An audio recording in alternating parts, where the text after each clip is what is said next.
Très bien, les Australiens, soyez indulgents avec moi, parce que je suis en colère, et je pense que vous devriez l'être aussi. Regardez ça, regardez ce Premier ministre vendu que nous avons. Je suis très heureux d'être ici avec l'envoyé spécial pour combattre l'islamophobie, Aftab Malik, et de présenter son rapport Une réponse nationale à l'islamophobie. Les Australiens devraient pouvoir se sentir en sécurité et chez eux dans n'importe quelle communauté. Les préjugés sont remis en cause. Donc ce type que vous regardez, cette excuse pathétique d'être humain que vous voyez, il a d'abord détruit le Royaume-Uni. Et puis les mêmes personnes qui l'ont utilisé au Royaume-Uni l'ont importé en Australie, uniquement pour manipuler les Australiens. Avant de poursuivre la vidéo, je vais vous donner une brève leçon d'histoire. D'accord. En Australie, 20 Australiens. Et en dehors de l'Australie, 115 Australiens ont été tués lors d'attentats terroristes islamistes. Laissez-moi vous donner une petite liste. D'accord, cette liste n'est évidemment pas exhaustive. 2014, prise d'otage au Lind Café. 2 Australiens tués. Fusillade au siège de la police de Parramatta en 2015, un Australien tué. Prise d'otage de Brighton à Melbourne. Un Australien tué en 2017. Attaque au couteau de Burke Street en 2018, un autre Australien tué. Et puis évidemment, le massacre de Bondi Beach. Attaque de Hanouka, 15 Australiens tués. Tous commis par des musulmans lors d'attaques islamistes. Et puis évidemment, en dehors de l'Australie, 10 Australiens tués lors des attentats du 11 septembre. Et puis évidemment les attentats de Bali. 88 Australiens tués, 1 au Royaume-Uni, 4 en Indonésie, 2 lors des attentats de Mumbai, 3 en Indonésie, 1 au Kenya, 2 de nouveau au Royaume-Uni, lors de l'attaque du London Bridge et du Borough Market. 2 d'entre eux étaient australiens. Attentat de Barcelone en Espagne 1. Attentat du dimanche de Pâques au Sri Lanka, des centaines de morts, dont 2 Australiens. Et évidemment en Israël, l'attaque du Hamas contre Israël. L'attaque du Hamas contre Israël, un Australien tué. Cela fait donc un total de 135 Australiens. 135 Australiens ont été directement tués à cause de l'extrémisme islamique. Devine combien de musulmans ont été tués lors d'attaques islamophobes en Australie? Allez, au hasard. 0, oui, 0. Pourtant, ce Premier ministre pathétique, le pire Premier ministre de l'histoire de l'Australie, a ressenti le besoin d'importer ce clown pour manipuler le public australien. Écoutez-le maintenant. Communauté. Les préjugés sapent la valeur fondamentale du respect mutuel, de l'équité et de la compassion. Cela prive aussi de manière disproportionnée les musulmans australiens de leurs droits. Combien d'Australiens ont été tués par des musulmans australiens? Je viens de vous le montrer. 20 Australiens ont été tués par des musulmans australiens si une telle chose existe. Ça ne devrait pas exister, mais nous vivons dans ce monde multiculturel. 20. Et cette créature pathétique n'a rien mentionné à propos des attaques islamistes dans son rapport. Il n'a rien dit sur le mauvais comportement des musulmans. Il n'a rien dit à ce sujet. C'est pourquoi ce rapport n'est rien d'autre que de la propagande. Mais il a été approuvé par le gouvernement australien. Nous ne demandons pas de traitement spécial, Vraiment? mais une reconnaissance égale du préjudice. Nous devons éradiquer la haine, la peur et les préjugés qui alimentent l'islamophobie et la division dans notre société. Mon gouvernement travaillera toujours sans relâche pour promouvoir les valeurs australiennes, l'équité, l'égalité et le respect pour tous. Le respect envers le terrorisme. On nous dit de respecter ces personnes. Regardez cette vidéo. Vraiment effrayant. Cela vient d'un extrémiste islamique connu qui veut lever une armée pour imposer la charia ici en Australie. Son message a été salué par ses partisans à Lakemba, point levé et à grands cris d'approbation. Ce reportage exclusif donne un aperçu d'un monde sur lequel la police antiterroriste enquête de toute urgence. Ils se sont rassemblés dans ce centre de congrès sans prétention à l'ouest de Sydney samedi soir. Environ 200 hommes, une cinquantaine de femmes et d'enfants derrière un rideau au fond sont venus écouter les intervenants pour ce qui est arrivé aux valeurs australiennes ici. Ce Premier ministre vient de dire « Les valeurs australiennes du respect envers tous ». Qu'est-ce que c'est? Comment cela s'accorde-t-il? Le groupe musulman extrémiste Hizb ut-Tahrir appelle à la fin de notre mode de vie. Finalement, nous rebondirons et nous reprendrons tout ce qu'ils nous ont pris. On a dit aux musulmans présents que le gouvernement démocratique australien devait disparaître au profit d'un califat islamique régi par la charia. Comment sommes-nous censés ne pas les détester? Comment sommes-nous censés ne pas détester ces gens? Ces gens veulent détruire notre mode de vie. Ils veulent nous asservir. Et on nous dit... Comme je l'ai déjà mentionné, aucun islamophobe n'a encore fait de mal à un musulman en Australie. Cela n'est jamais arrivé, et je ne dis pas que cela devrait se produire. Nul ne devrait jamais se rendre justice soi-même. Mais j'en ai assez de ce gaslighting de la part de notre establishment partout en Occident. C'est toujours la même chose. C'est toujours les mêmes conneries. Chaque pays occidental vit la même chose. On nous dit de ne pas critiquer ces gens. On nous dit de ne pas riposter contre ces bâtards. Nous continuerons à nous lever et à nous opposer à votre échec à insulter notre messager. B. Oh mon Dieu! La liberté d'expression figurait en tête de l'ordre du jour. Selon le prédicateur Bilal Mourhi, les Australiens s'en servent pour se moquer de l'islam, mais cela ne durera pas. Maintenant, ils disent qu'ils sont courageux et que leur liberté existe parce que nous n'avons pas d'État, nous n'avons pas d'autorité, nous n'avons pas de représentation. Alors ils peuvent être courageux, mais soyez courageux quand nous aurons l'autorité. Avancez-vous quand nous aurons une représentation avec une armée prête à défendre l'honneur d'Allah et de son messager. Ils vous disent ce qu'ils vont faire. Ils vous le disent clairement. Et ces politiciens vendus, ces traîtres, l'un après l'autre. L'un après l'autre, les gars. On s'est débarrassé de Keir Starmer, le pire Premier ministre britannique, probablement de l'histoire ou du moins de notre vivant. Peut-être le pire depuis Tony Blair, remplacé par un Premier ministre encore pire. Il va faire passer Keir Starmer pour Churchill, Andy Burnham. Et nous avons sa version témue, ici en Australie, Anthony Albanese. C'est exaspérant, les gars. Vous devriez être en colère.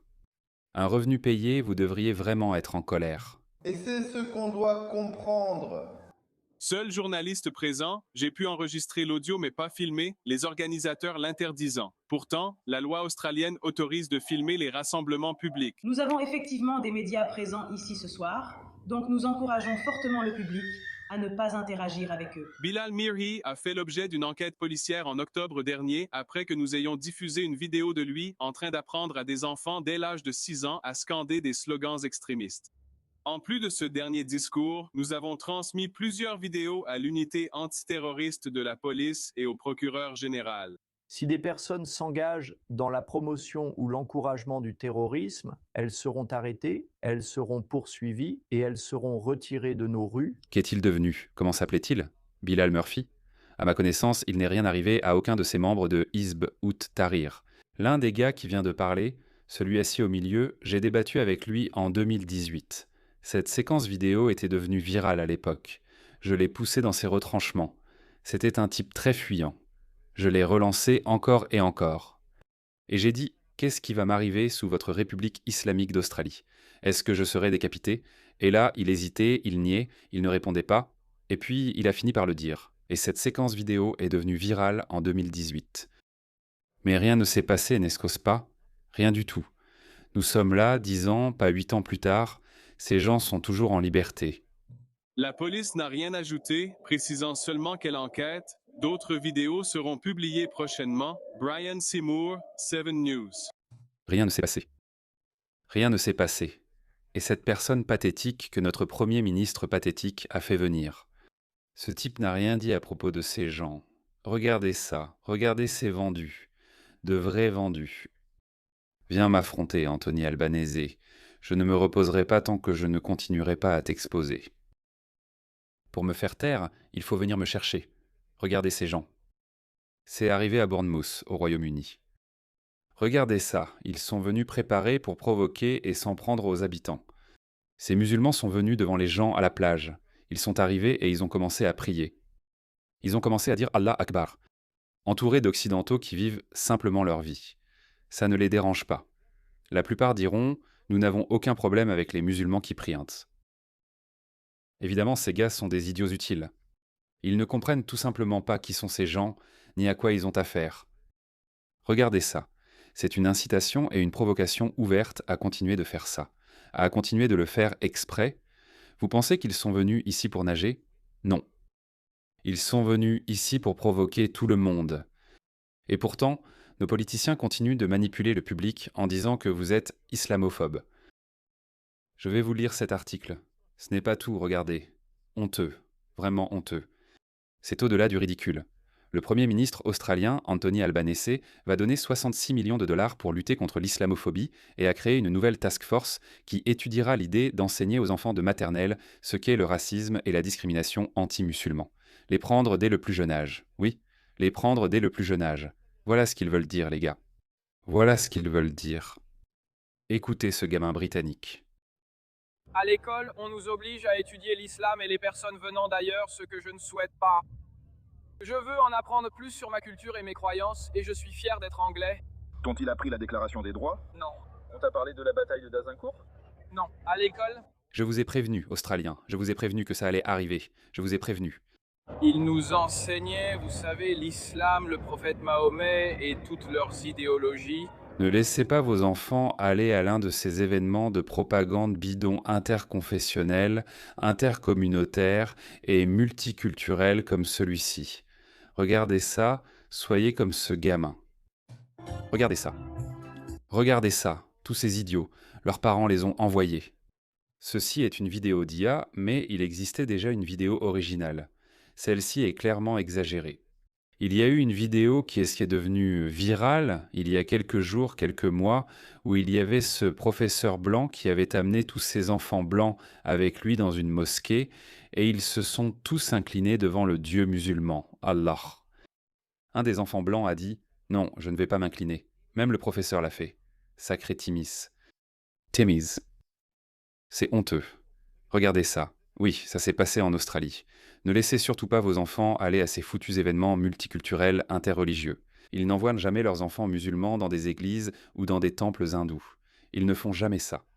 En suivant les lois de l'islam, peut-il coexister avec des personnes de différentes confessions? La réponse est très évidente. C'est non, mais c'est un sale type rotor. C'est pour ça qu'il mentirait. Avons-nous vécu avec des personnes de différentes confessions? Oui, parce que c'est Darul Harb. Ça fait partie de votre stratégie de rester discret jusqu'à ce que vos effectifs augmentent. Tu ne me crois pas? Écoute Yassir Kadi qui est considéré comme faisant partie des modérés. Écoute-le.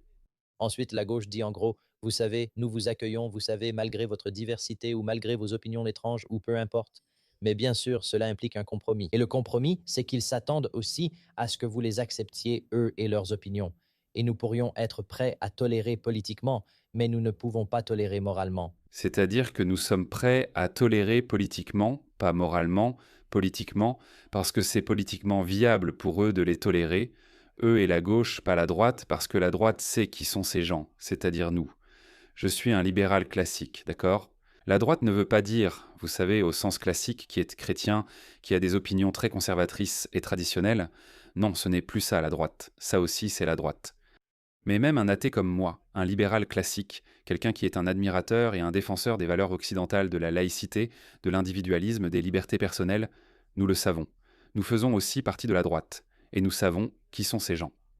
Ce que notre, c'est-à-dire littéralement notre djihad, va être dans le combat, si nous comprenons que ce qu'on nous demande n'est pas l'acceptation, mais simplement la tolérance politique. Tolérance politique. Je pense que c'est un compromis acceptable dans ce pays.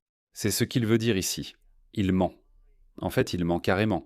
Ce type ment clairement sans détour. Depuis 1400 ans, oui. Oui, comme eux, mon Dieu. Regardez-les, prenez-les dès leur plus jeune âge. Et ces enfants, vous savez, quand ces fibres d'adhésion vont grandir, on a vu ces folles woke d'extrême gauche aux cheveux violets, qui s'en prennent à tout ce qui est occidental. C'est elles. Elles diront plus tard, tout est la faute de l'homme blanc.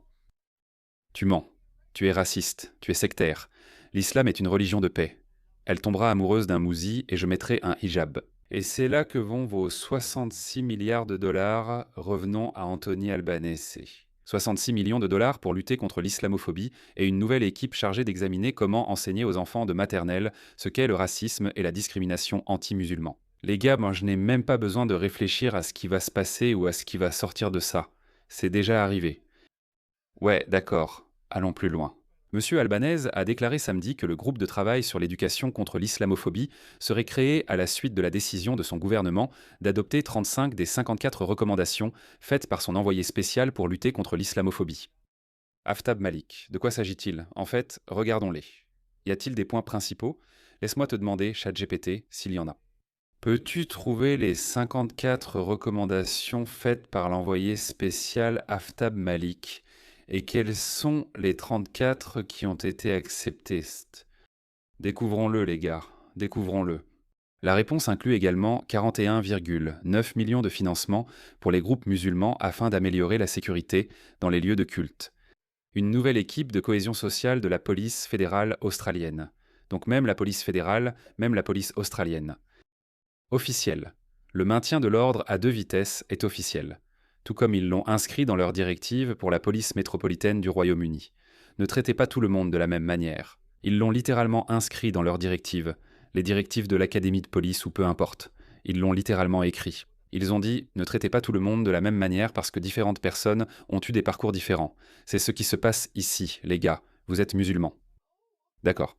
Vous avez eu une enfance difficile. Vous savez, vous avez la peau mate. Vous avez subi énormément de racisme. Donc, vous savez quoi?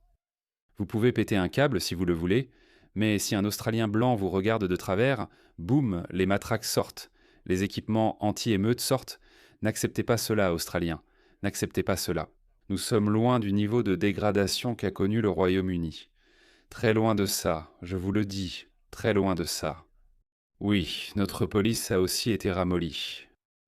Nos services, notre bureaucratie ont aussi été ramollis, ont été affaiblis, pardon. Certains peuvent ne pas aimer ce mot, mais il existe un cas important. Le gouvernement n'a pas publié de tableau recommandation par recommandation identifiant précisément lesquelles des 35 sont acceptées. La réponse du gouvernement fait 19 pages, mon Dieu. Donc, ils ne nous ont même pas dit ce qu'ils ont accepté et ce qui a été recommandé. Alors que le gouvernement a dit qu'il adopterait 35 des 54 recommandations, il n'a pas précisé explicitement lesquelles. Pourquoi ? Dites-moi, les gars, pourquoi? Qu'est-ce qu'il cache? Alors que le gouvernement a dit qu'il adopterait 35 des 54 recommandations, il n'a pas précisé explicitement lesquelles. Je veux savoir quelles sont ces 54 recommandations. Quelles sont ces 54 recommandations? Mon Dieu, c'est scandaleux. Annexe A du rapport de Aftab Malik, une réponse nationale à l'islamophobie, un cadre stratégique pour l'inclusion, la sécurité et la prospérité. Les recommandations sont regroupées par ministère et par portefeuille. Premier ministre et cabinet, traiter l'islamophobie avec la même urgence, les mêmes protections et les mêmes recours juridiques que les autres discriminations. D'accord. Quelle est la définition de l'islamophobie? Reconnaître officiellement la journée internationale de l'ONU pour lutter contre l'islamophobie. Non, c'est des conneries. On ne va pas avoir une journée internationale pour lutter contre la claustrophobie, l'apostrophobie, l'homophobie. Je pense qu'il existe déjà une journée contre l'homophobie.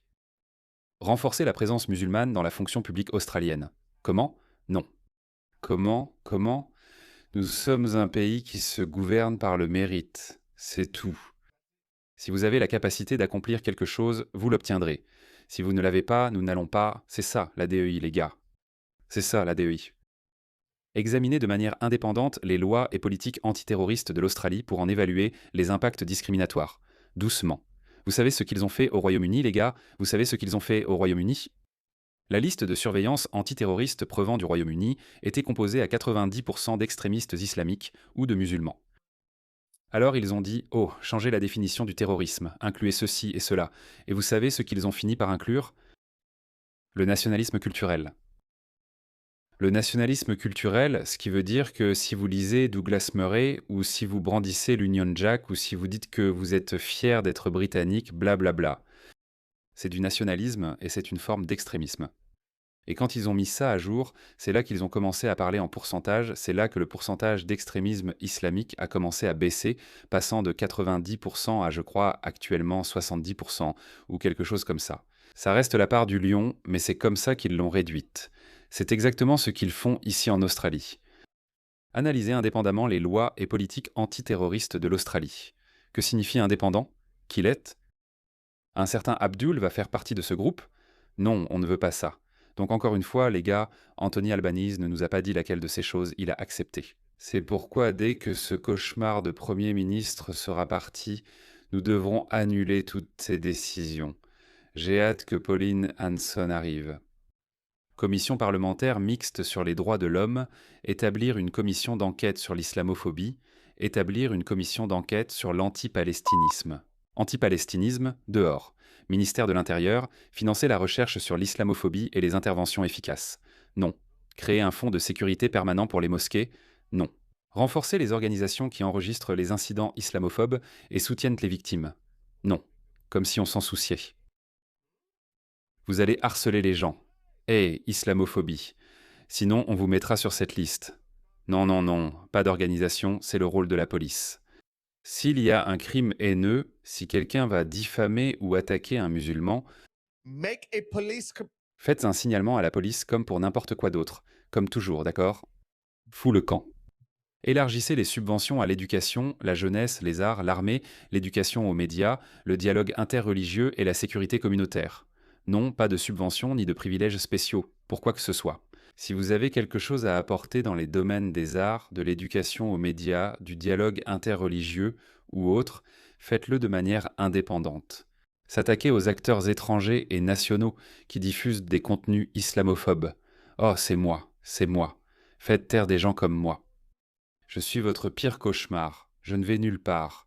Il va falloir m'envoyer en prison pour très très longtemps. Je ne vais nulle part. Créer un poste de liaison avec la communauté musulmane à l'Agence nationale de gestion des urgences? Non, encore une fois, allez vous faire voir. Aucun privilège spécial. Renforcer la formation à l'intervention des témoins. D'accord, très bien. Je ne sais pas, cela concernerait tout le monde. Formation obligatoire sur l'islamophobie et la sensibilité religieuse pour les agents de la police fédérale australienne, ainsi que la création d'une expertise sur les crimes haineux. Non, non, non. La sensibilité religieuse n'existe pas. Ton islam peut aller se faire foutre. D'accord, ça peut aller se faire foutre. Examine la loi sur la migration. Dispositions relatives à la moralité concernant les prêcheurs de haine étrangers, les prêcheurs de haine étrangers. D'accord, donc cela concernerait probablement. Cela signifie que la plupart de ces extrémistes islamiques ne peuvent pas venir. Oui, bien sûr, ça me va. Introduire une législation fédérale sur la discrimination religieuse? Non. Préciser que les musulmans sont protégés en tant que groupe ethno-religieux dans le cadre de la discrimination raciale. En fait, la plupart d'entre vous vont repartir de toute façon. Rien de tout cela ne fonctionnera, vous êtes allés trop loin, cela ne nous fera pas avancer. Collecter des données désagrégées sur les crimes haineux. Non, d'accord, peu importe, je ne sais pas. Non, je ne sais pas. Oui, d'accord, peu importe. Demander aux procureurs généraux de prendre en compte les facteurs aggravants des crimes haineux et de revoir le mécanisme? Non. Créer un comité consultatif musulman sur la législation antiterroriste? Absolument pas. C'est comme confier le lait au chat. Non, non, on a vu ce qui s'est passé au Royaume-Uni, ils ont rempli le ministère de l'Intérieur de femmes en hijab et niqab. Regardez le résultat. Je ne plaisante pas. Il y avait une vidéo, je crois que Connor Tomlinson en a parlé, qu'il donnait cette formation sur l'extrémisme islamique, au personnel de leur ministère de l'Intérieur. Et l'une des femmes voilées du groupe a dit « C'est mon cousin ». Ils ont montré un extrémiste islamique « C'est mon cousin ». Ce n'est pas un mauvais gars. Non, non, non, non, absolument pas. Non, désolé, pas de musulmans, pas de musulmans. C'est comme demander à un chat de garder le lait. Ça n'arrivera pas. Formation sur les préjugés inconscients pour tout le département du procureur général. Oui, peu importe. Ajoutez quelques ex-musulmans. Oui, mettez quelques ex-musulmans, mettez quelques critiques de l'islam là-dedans. Qui peut vous dire ce qu'ils entendent par djihad? Oui, encore un autre. Tu sais quoi, ces groupes consultatifs musulmans, tu sais ce qu'ils font. Ce sont eux. Lorsqu'un prédicateur musulman appelant à la haine est surpris en train de dire « Nous faisons le djihad contre l'Occident », ils interviennent et ils vous disent « Eh non, le djihad signifie lutte intérieure ». C'est littéralement arrivé au Royaume-Uni. Je ne vais pas chercher toutes ces vidéos maintenant, mais je l'ai déjà raconté de nombreuses fois. En fait, tu sais quoi? Laisse-moi te montrer, j'adore faire ça. Je sais que cette vidéo traîne en longueur, mais les Australiens, c'est très important que vous regardiez ça. D'accord, regardez cette vidéo. Pour libérer le peuple de Palestine des camps de concentration. Qu'est-ce que le djihad? Djihad. Djihad contre les personnes blanches. Les sionistes constituent une possibilité. Ils sont la force de police, ils sont le pouvoir judiciaire, ils sont le dépositaire de tout cela. Heil Hitler, c'est un grand dirigeant.